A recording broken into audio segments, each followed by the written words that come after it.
ba kowa bane ba yakan fara tafiya sa'an nan ya samu damar ƙarasa ta bisa wasu dalilai da ya sa.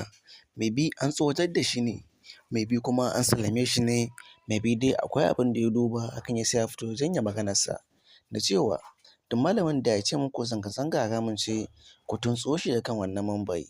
Hakan ya tada hatsaniya sosai ba ɗan kaɗan ba, amma dai daga ƙarshe bayan ya janye maganarsa sa'an nan ya bayyana cewa kar wanda ya fita zanga-zanga saboda wasu dalilai wanda ya bayyana, wanda sam mu ba mu gamsu da su ba, domin talakan da ke shan wahala ba za ka gaya mai hakan ya taɓa yadda ba. Domin me?